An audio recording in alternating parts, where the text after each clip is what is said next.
and then we'll get on with the show.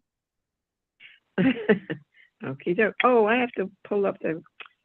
Okay, I have to pull up the message. Hmm. Okay, wonderful. So I'm going to Okay. start with a blessing on my tea. Baruch atah Adonai Eloheinu melech haolam she'akol niyah b'dvaro.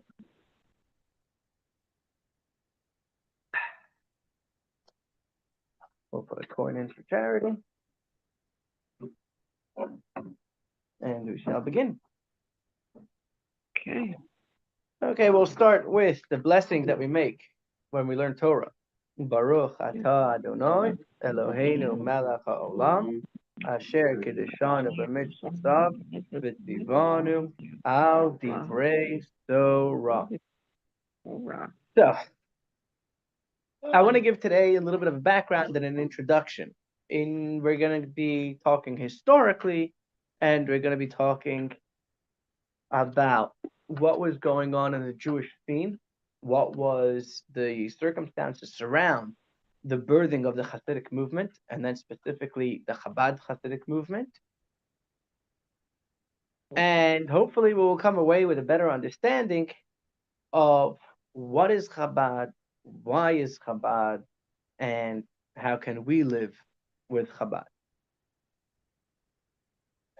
The reason why we're discussing this today is because Kislev, the Jewish month that we're in now, is very much a Hasidic month, full of Hasidic happy days, and most notably among them, the 19th of Kislev, 6 days before Hanukkah, is the day that the Alter Rebbe, the first Chabad Rebbe, was released from prison. And that day is noted as the Rosh Hashanah of Chabad, the Rosh Hashanah of Hasidism. What was the first Hasidic movement? The first Hasidic movement would have been the Baal Shem Tov. He didn't really call himself any particular sect. He just started the movement with some radical ideas. At the time, they were considered radical. Today, everyone is like that. About how much God is invested in our lives and cares about each and every one of us, and has a relationship with each and every one of us. In those days, that was considered radical. Today, something that everyone agrees with. I was just wondering, does Chabad have any relations or anything with the two main Hasidic or religious parts in Israel, Shas or JT? That is a very good question. It's a very good What was question. it? And his question was, does Chabad have any affiliation with any particular religious, political organization in the land of Israel? Oh, It's a very good question. And to truly answer the question, we would have to do a deep dive into what is the relationship between Chabad and the land of Israel. I shouldn't say the land of Israel, I should say the state of Israel, which is very nuanced and complicated. In general, Chabad's rule to be apolitical is not only in the United States but also in Israel, from what I understand. And the reason why Chabad is apolitical is because our job is not to get involved in politics. Our job is to help bring Jews closer to Judaism. And if you affiliate yourself with any one party, then you've alienated many others. Which is probably also the reason why the Rebbe's nuanced approach to Israel is not so well known, because it doesn't really matter in the scheme of what we're trying to accomplish. What we're trying to accomplish is to help more Jews get closer to Judaism. So if you take an open and public stance either way in terms of Zionism, then there are some people who you're going to alienate. When it comes to things that are very clear and very simple, for example, things that touch on the core of Judaism, like who is considered a Jew. That was something that the Rebbe spoke very passionately about, that the Israeli government was accepting people who were not Jewish and bringing them in and considering them Jewish. And that was a huge problem that the Rebbe screamed about. When it comes to the way that the land of Israel and the people of Israel protect themselves. So as the Rebbe was very clear about, and I don't think that you have to be a rocket scientist in order to understand the Rebbe's point that if you're doing anything that will endanger more lives, then it's not a good idea.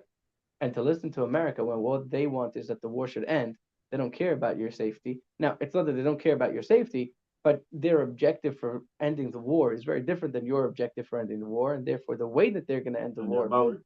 and their motives, very good. So at the end of the day, while you may have an ally, you may have someone in the White House who's doing something very favorable, and while on the Abraham Accords may be the most favorable deal that Israel has ever signed, it's still a deal with the Arabs.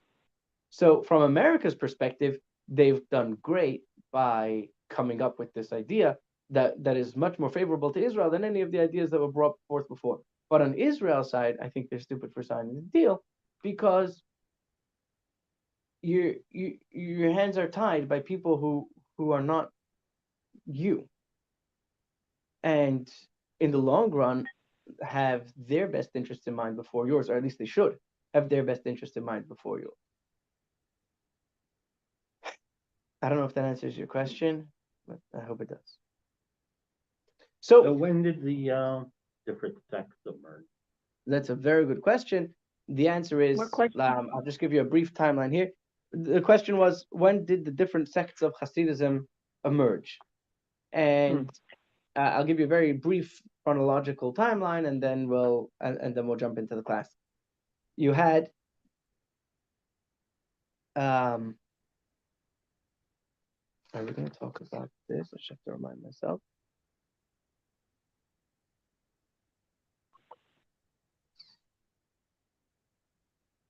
Okay. In the 16, who remembers what year was Shabtai Tzvi? What is that? Shabtai Tzvi, the failed Messiah. The Sabbathians. Story. I don't know. It was either in the late 1500s or the early 1600s. Okay, so I'm going to go through it here because I don't remember if we're going to talk about it in the class or not. There was a man whose name was Shabtai Tzvi. It was a very, very difficult time for the Jewish people. We can give a whole class about Shabtai Tzvi.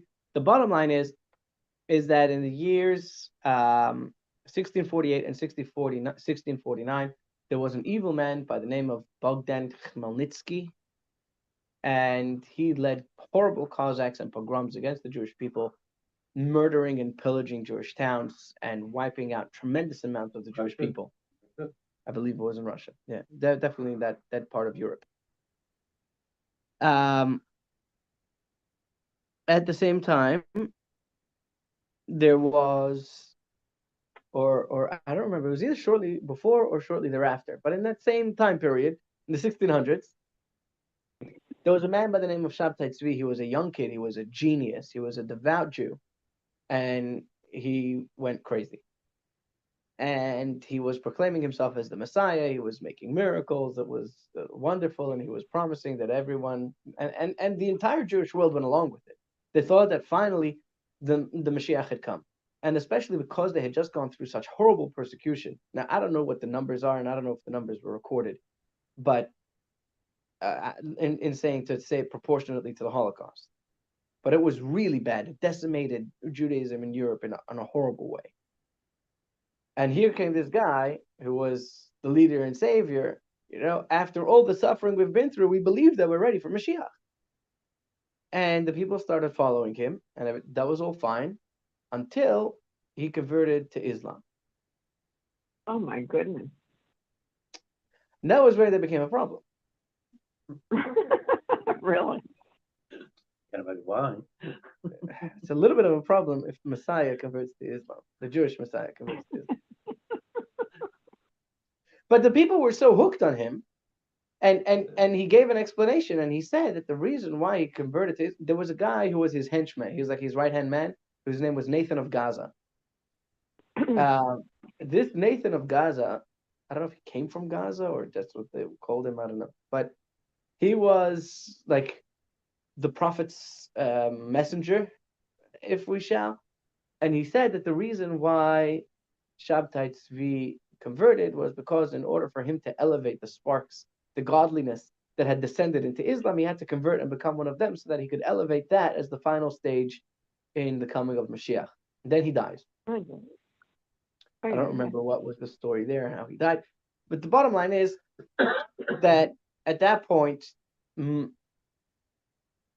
most of the Jewish leaders realized this guy is obviously a fake and a problem, and a failed Messiah, and let's move on and trek our feet through the dirt, do more mitzvahs, learn more Torah, and pray that Hashem sends the real Messiah.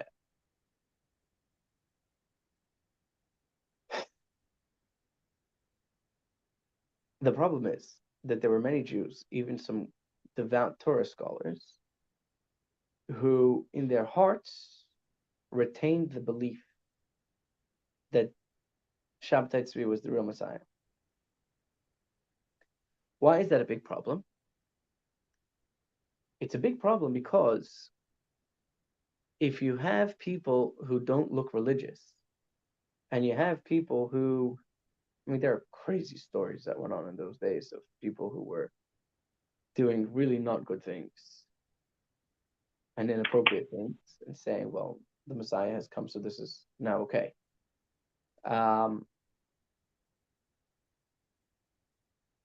So people who were not keeping the religion, it's easy to stay away from, because they've gone off on their own path, they've started their own thing, and we don't have to engage with them.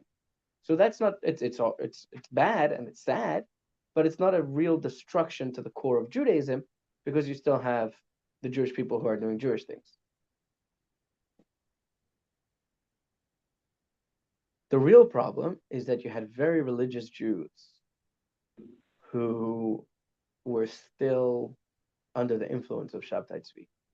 And when I mean real religious Jews, I mean rabbis, authors, scholars, who were sitting next to you in synagogue praying the same prayer book as you're praying, but in their hearts their allegiances with Shabtai Tzvi. So their theology and their belief system is all messed up, but you don't even know who they are.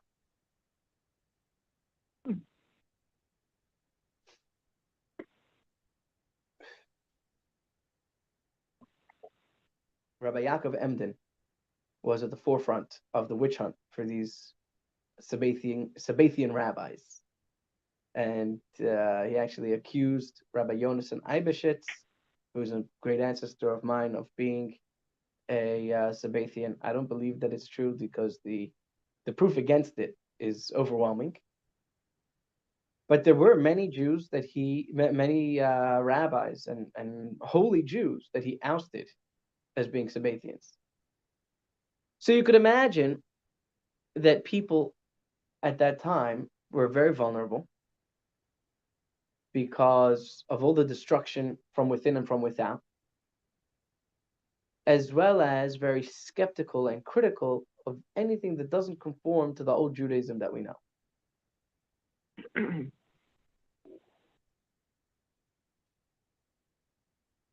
Which is why when the Baal Shem Tov came with his new ideas that the simple people are very special and that God cares about the simple people and about the importance of a mitzvah and about how much God cares about everything you do, and that the simple mitzvah done with simple faith is more pleasurable to God than the scholar who's just sitting in the shul all day and study and prayer.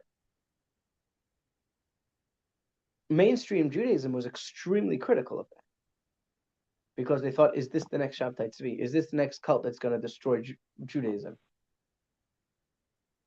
So that was a lot of the opposition. Now, Rabbi Adam Baal Shem.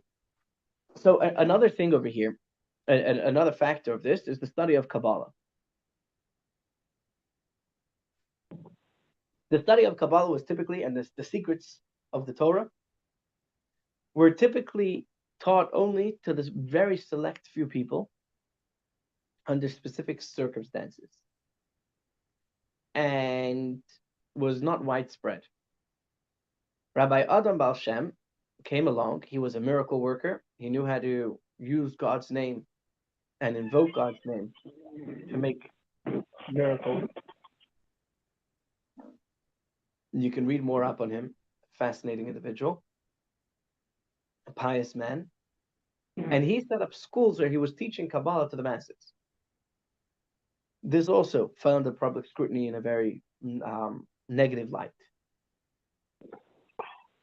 In addition to that, so he had a student whose name was Rabbi Yoel Baal Shem, who continued in his ways. And the Baal Shem Tov was a student of Rabbi Yoel Baal Shem. As his new approach gained traction, and as his new approach, as we're going to learn soon, was filling a void that people were searching for, it grew by leaps and bounds, his movement, and the opposition did as well. The people who were acting for the sake of God. In fact,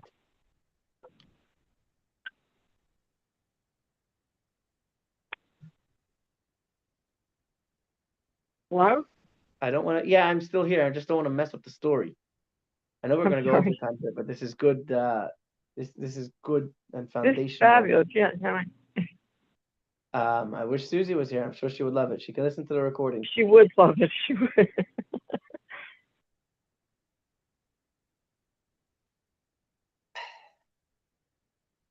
It was either the Baal Shem Tov or the Alter Rebbe came to a certain town, and he was going to be there with a few of his students just over Shabbos. And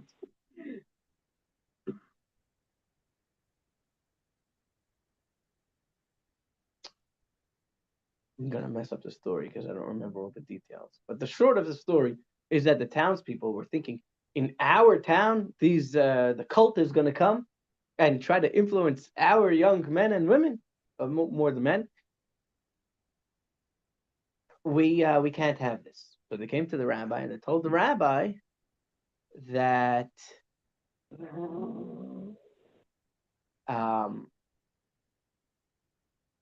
that these people are coming to town, and what should we do? And so what the board of the town decided is that we should all pick up stones and pelt them with stones until they run away from the town.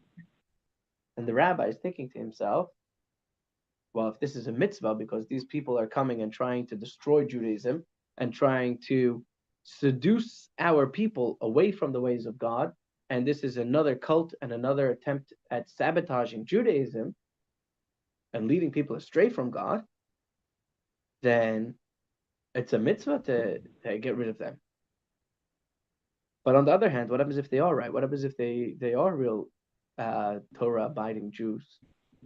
Then it would be a horrible sin to throw stones at them. Back and forth and back and forth.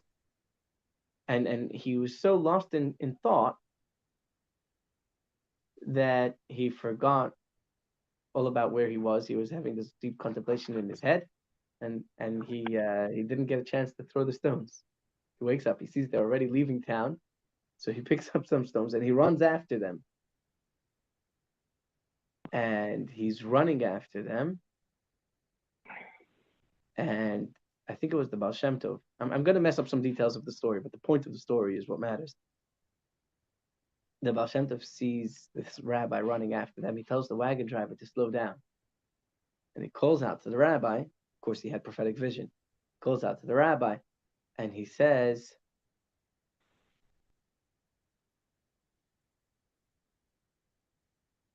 something to the effect of how precious those stones are that he's about to throw.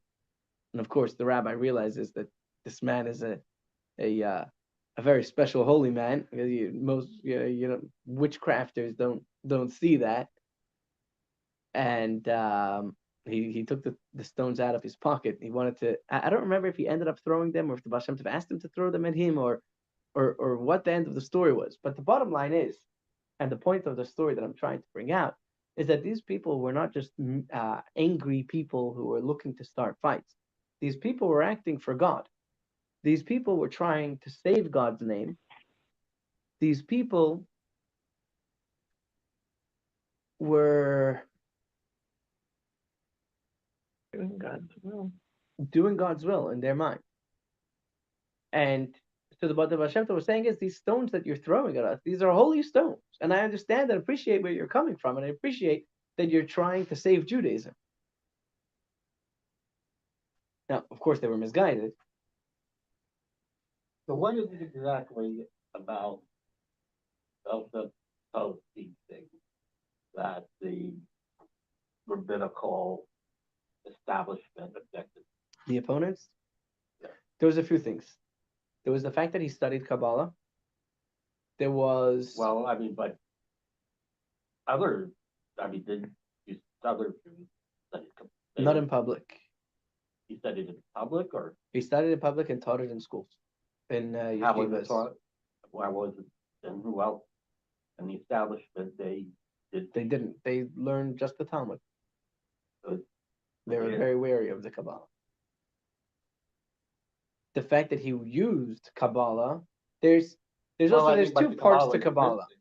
The Kabbalah existed, yeah. So, and the, I don't know, the rabbinical, I don't know, 100 or whatever, the establishment never studied it, or So what they held is that the old wise elders of the community can study Kabbalah, but you shouldn't be teaching this to men in their 20s and 30s. well, the old one, then I. Well, somewhere it must have gotten accepted because. I mean, but they must Because have passed today- it on.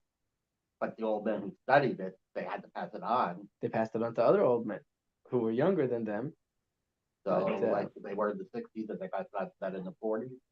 something like that. I was gonna say, because Chabad is one of the four holy cities, and that's the home of Kabbalah. So also, that's another good point, is Okay. that we're talking here in Europe, which is very different than the way it was in, let's say, Portugal, Spain, Morocco.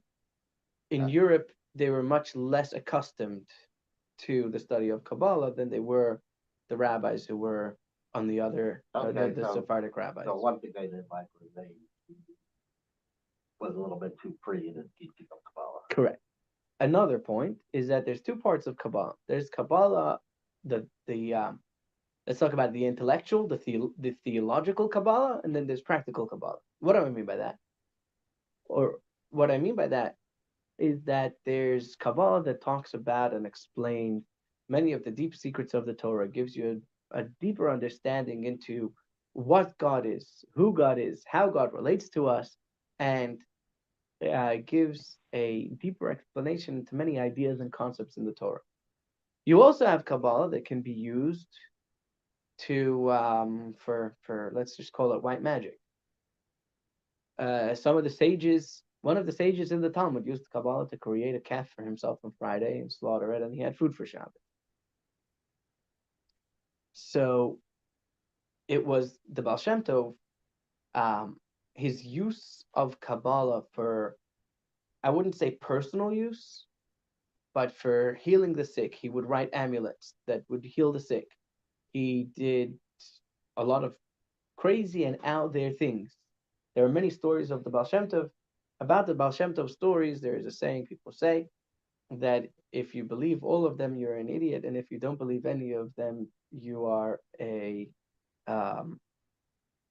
what's the Hebrew word for apocalypse?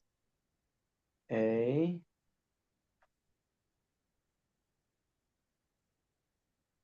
heretic. Sorry. If you don't believe them, you're a heretic, and if you believe all of them, then you're an imbecile. Because people like things grow arms and legs, but we do have many stories of the Baal Shem Tov that were handed down through reputable sources from generation to generation that are crazy stories. A mythical figure larger than life, shall we say. It was well known that the Baal Shem Tov's wagon and wagon driver, he would never give his wagon driver instructions where to go. They would get in, they'd get into the wagon, the horses would start going, and within a few minutes they'd be at their destination, sometimes in other parts of the country, far away. So doing this kind of thing was very suspect in the eyes of the establishment, as you could imagine.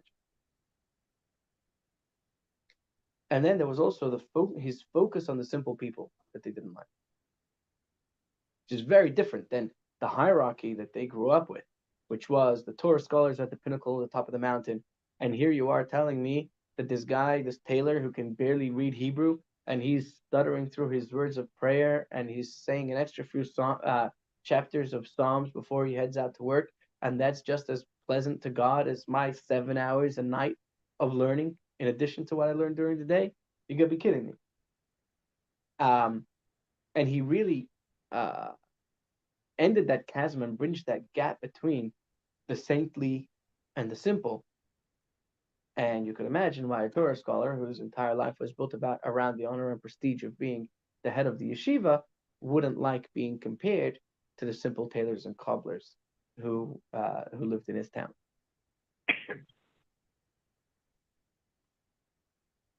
So one of the things that some of the people did who didn't like him is they made slanders against the Alter Rebbe to the government.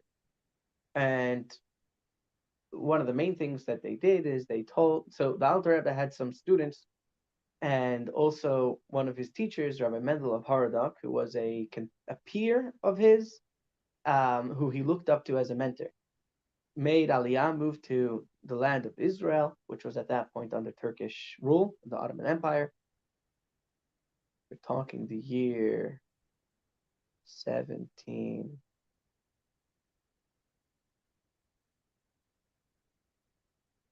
Tough Kovayin Zion. Is that 1807, I think? We'll see soon. Anyway, the bottom line is that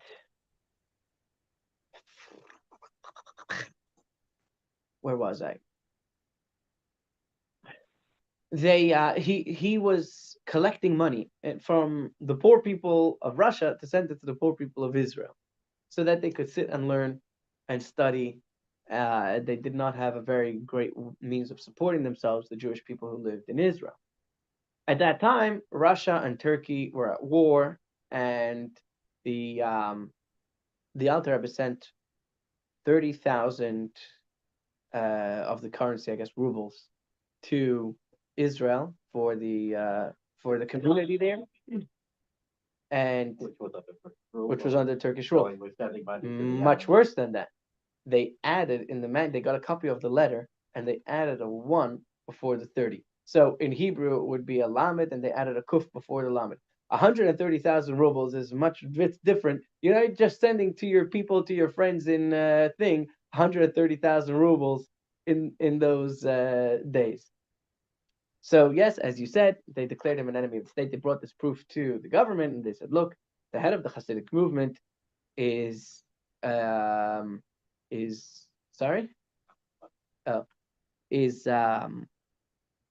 guilty of treason. And they hoped that he would be taken by and interrogated, and of course either put in jail forever or, God forbid, worse. And then that way, without a leader, the Hasidic movement falls apart and they can go back to doing what they were doing before.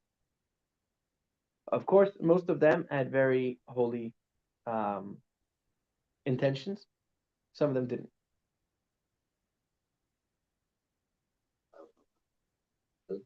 Sorry? Thou shalt not bear false witness. Thou shalt not bear false witness. You are asking a very good question. A very good question. The answer to that is in Psalms. The answer to that is in Psalms. I'm going to ask you a different question. The oral tradition is forbidden from being written down. So how do we have all of these books behind you? How do we have the Talmud, the Mishnah, and all the writings? Wrote it down, obviously. But that's against God's wishes. God's wishes was that there should be a written tradition and an oral tradition. Well, is that really God's wishes or the wishes of those in power who wanted to keep knowledge for themselves? Not at all. God gave Moses the written tradition that it should remain the 5 books of Moses as the written tradition, as well as the 24 books of Scripture.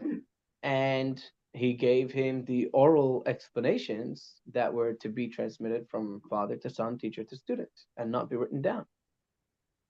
So the answer to why they were written down is a verse in Psalms that says, "Eis lasos la Hashem heferu terasecha." Sometimes it is a time to act for God and to go against what is written in the Torah.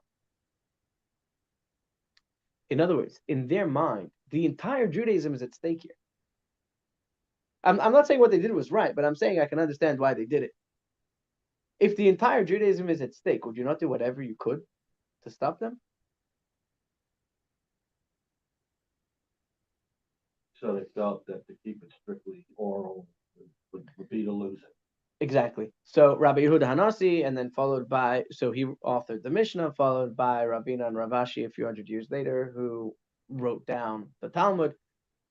Their point was that, listen, we have a choice right now because the Jewish people are not remembering like they used to. We are scattered among the nations. We are running from one pogrom to the next. Our kids have to go out to the fields and work. They're not studying in yeshiva anymore. And if we don't write it down now, it'll be forgotten forever.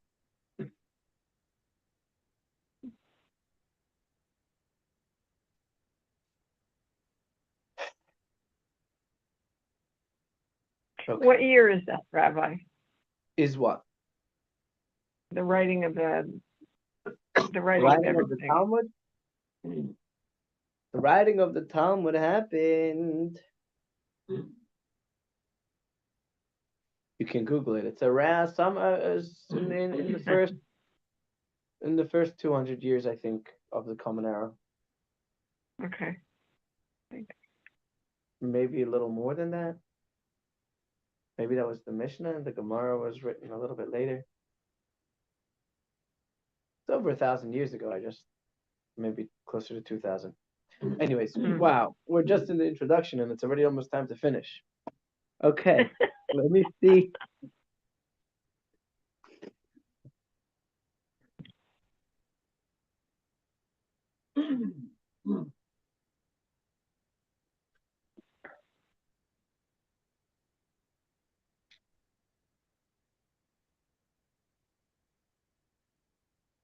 Okay, so let me just read a few paragraphs from here that will sum up some of the main points that we've been talking about. Oh, 1 second. I forgot the whole point of what I was bringing out. Okay. I think. So,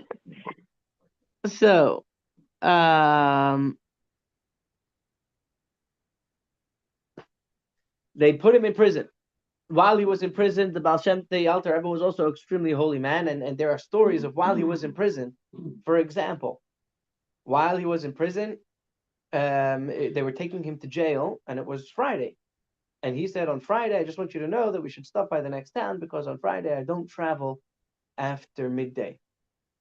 And they said, it's very nice that you don't travel after midday, but you're not in charge, we are. And he smiled at them, basically telling them, okay, let's see. Anyways, it's getting closer to midday, and he says, I think we should stop at the next town. And they say no. And then all of a sudden, one of the horses trips and dies. Fine, they get a new horse. The other horse trips and falls. Okay, they get another new horse, and now the axle breaks in such a way that they can't. The entire wagon is broken. They can't fix it. And until they fix it, Shabbos was already over, and they were able to continue. So he spent Shabbos on the side of the road, on the way from where he lived to, I guess, St. Petersburg or Moscow or whatever it was called at the time. Hashem works in mysterious ways. Exactly. Well, it wasn't such a mystery. He told them this is what's going to happen, and then that's it. And actually, there were people who knew the spot, and many years later, they said that all the trees in the area had died. But in that spot where he stopped for Shabbos, the trees were all healthy. Anyways, there's another story that he wanted to do Kiddush Levana. Kiddush Levana is the blessing that we make on the moon, for the new moon.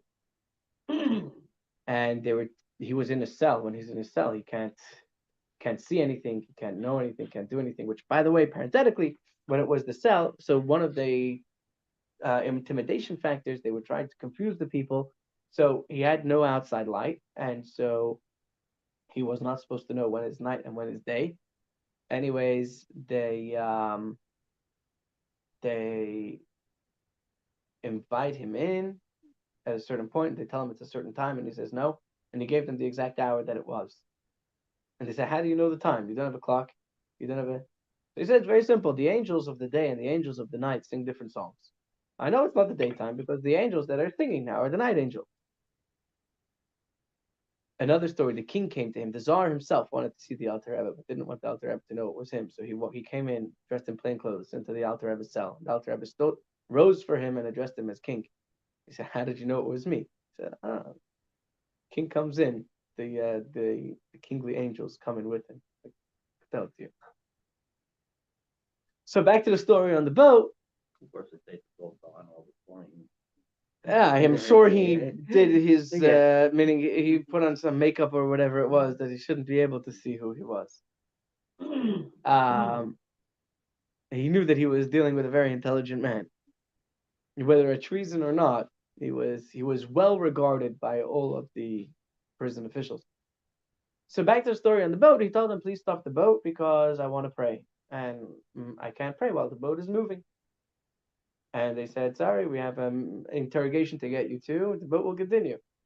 And he said, okay, well, if you don't stop the boat, I'll stop the boat. And they said, go ahead and try. And all of a sudden, the boat stops moving. So they said, okay, you win, you can pray. He says, but no, I don't want to pray like this. I don't want to pray because I stopped the boat. I want you to stop the boat so I can pray. So he let them continue the boat, and then they stopped the boat, and then he prayed. Then they continued on their way. So we're not talking about people who were just great rabbis. We're talking about people who were very well connected spiritually and were able to, shall we say, manipulate the world as they wished.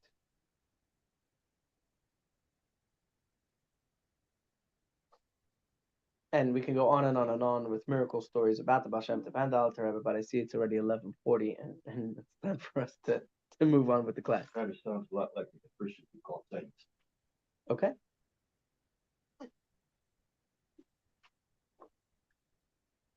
So, as a result of, in the aftermath of the pogroms, many families were left without any means of livelihood. The dire economic situation did not allow most Jews to send their kids to study in the Jewish schools, and the kids were helping their parents with working. So what happens is you have a generation of kids who grow up not knowing how to read Hebrew, how to write Hebrew, because they were out in the fields from when they were very small, helping their parents.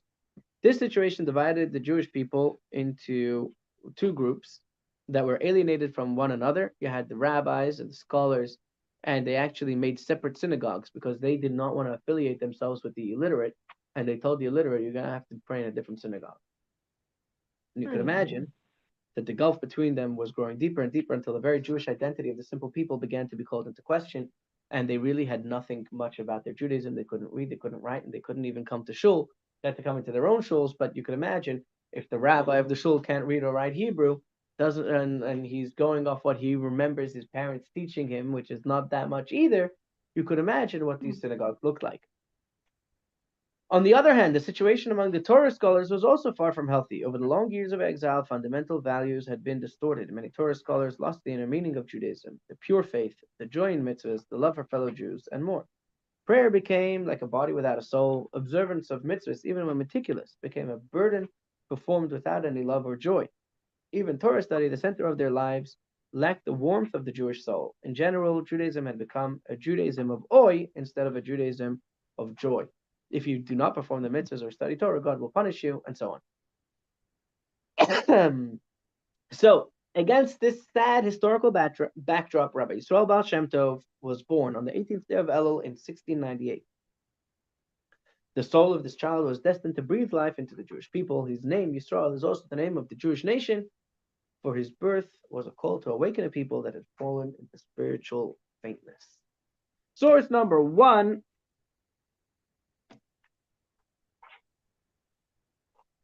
What was the innovation of the Baal Shem Tov? Zalman, would you like to read for us? Baal Shem Tov famously taught that God's love for each and every Jew is incomparably greater than the love that elderly parents feel for their only child born to them in their own age. Thank you. The next thing so the first thing is about how much God loves every single Jew. You can imagine, Zalman, if you had a baby now, how much that child would mean to you. And think about how much God loves you, infinitely more, even incomparably greater. Next, the qualities of the simple people. Chaim, would you like to read for us the qualities of the simple people? My father-in-law, the Rebbe, repeated a teaching of the Baal Shem Tov about the importance of loving every fellow Jew, including simple people. What is written in the tefillin that God wears? Who is like your people, a unique nation on earth? This means that the Jewish people are God's tefillin.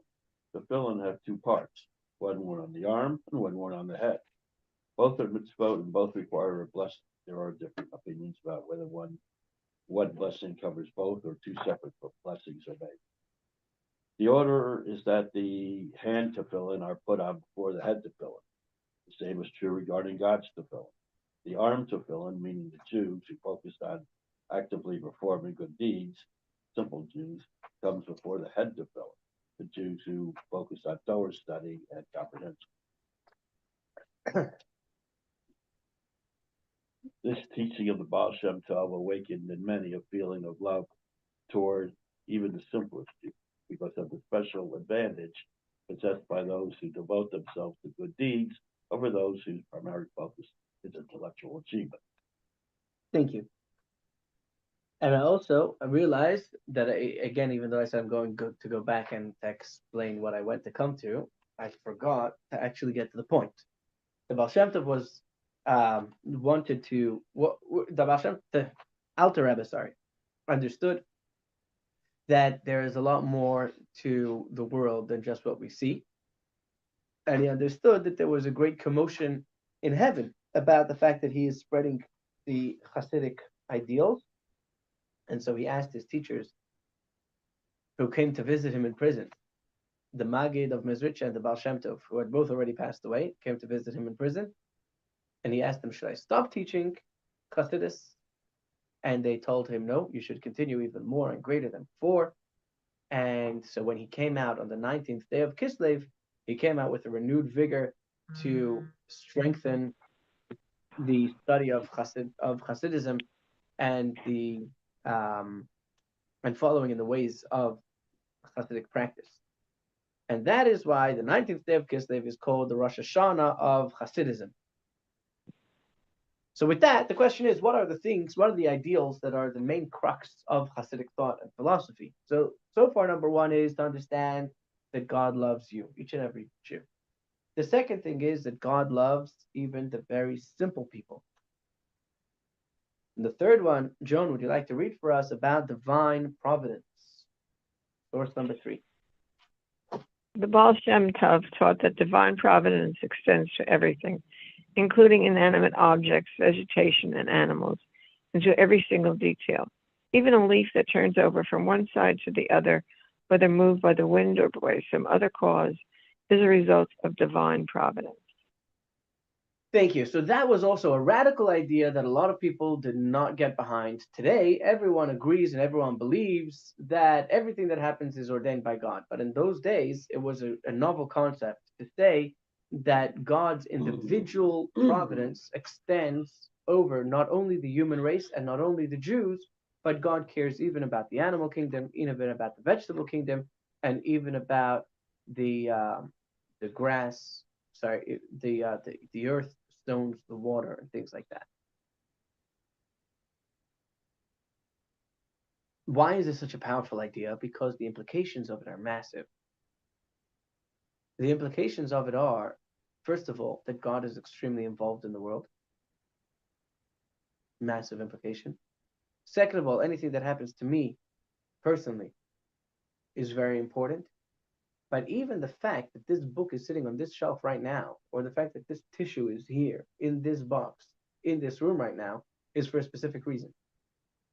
And the fact that I'm taking this tissue to blow my nose and not a different tissue to blow my nose matters to God. And this is something that theologically, the opponents of the Hasidic movement had a big issue with.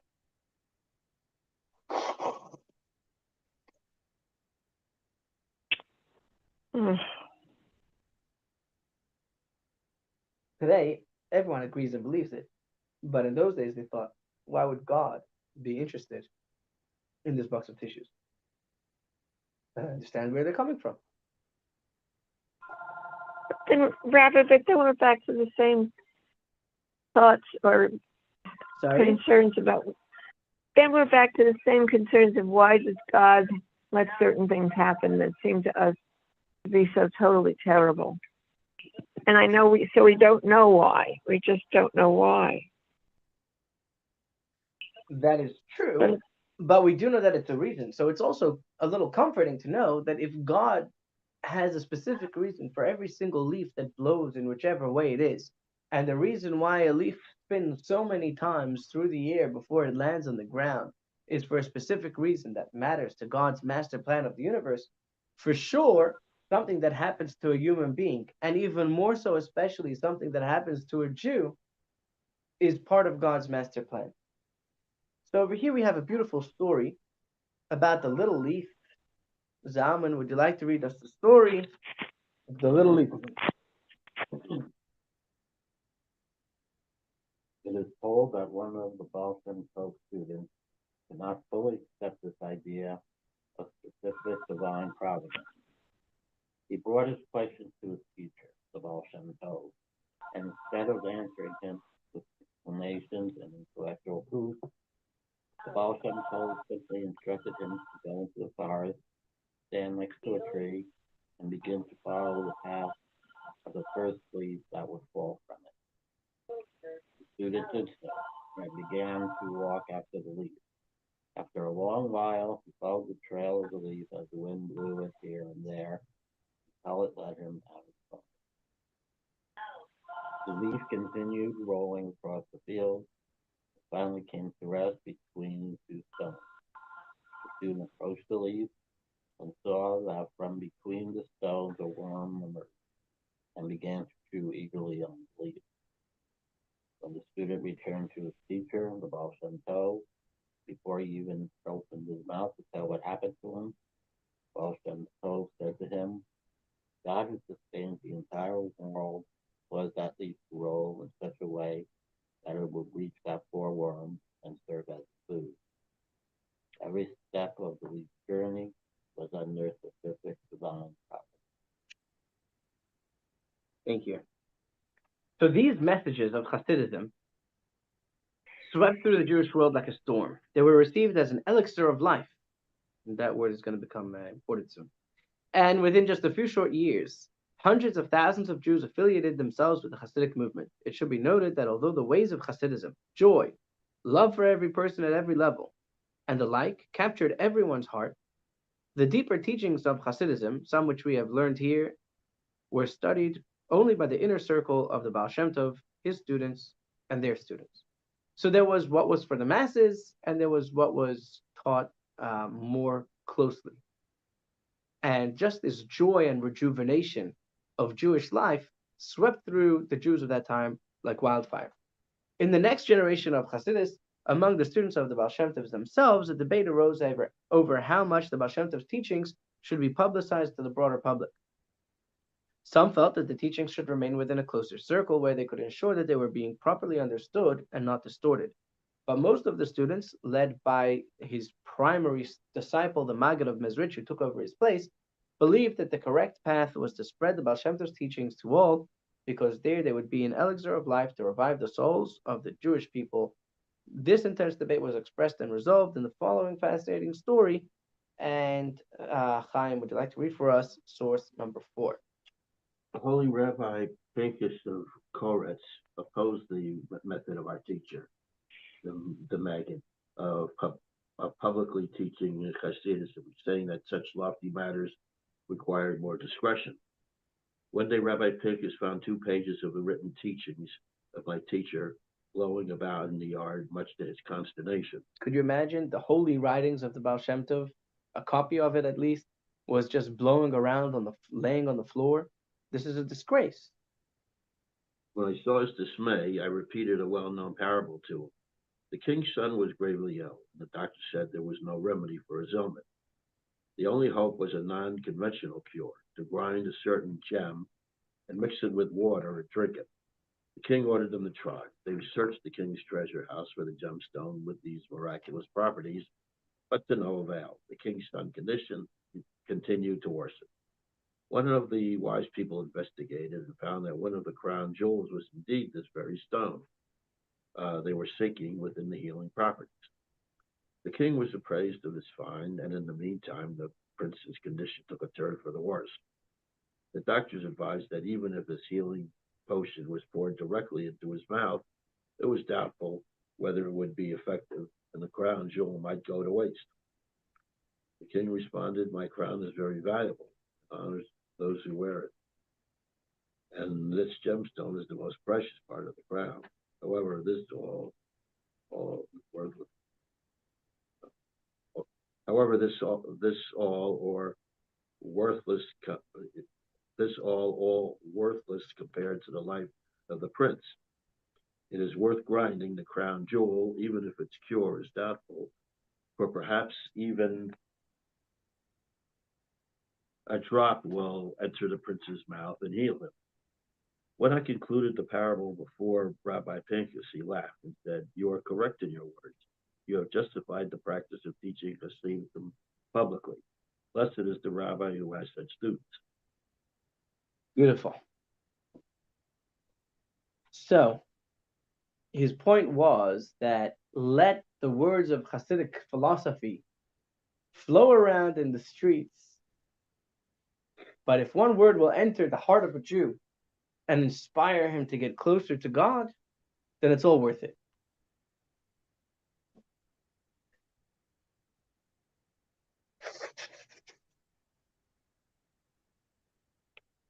Okay. It's 12 o'clock now. The question is, should we continue or should we stop here? I don't mind continuing. Probably be about another half hour to 45 minutes, is my guess. The other option is that we can finish it next week. Is there a film today? Sorry? Yeah, Video? we have a video today. So when did the sex start? Oh my goodness, that was the question that I originally started answering. And I got a little bit off topic. Okay, good question. I'll get that in a minute. I just want to take a quick vote. Who wants to continue now? Who wants to continue this next We week? can do a film and continue next week. Let's continue next week. Continue next week. Joan, do you agree we should continue next week? Anything works for me. Okay. So we'll pause in the middle here by B, and we'll continue next week. And I will answer your questions on it. So you had, from the students of the Baal Shem Tov, you had the Maggid of Mizrich, who he was the main disciple who continued the lineage, shall we say, of the Baal Shem Tov. But some of the other disciples also started their own synagogues and communities that were all based on the teachings of the Baal Shem Tov, yet perhaps with a slightly different twist than the Maggid of Mizrich. After the Maggid of Mizrich passed away, the Alter Rebbe was his prime disciple who continued his legacy. Yet there were also a number of the students of the Maggid of Mizrich who opened their own communities with different twists and flavor to what the Maggid had taught. That's where most of it happened, is after the Maggid of Mizrich passed away.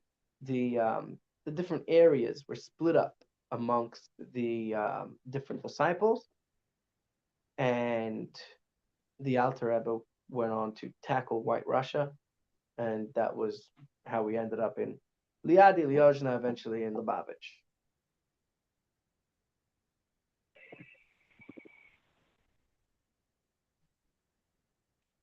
So, sure.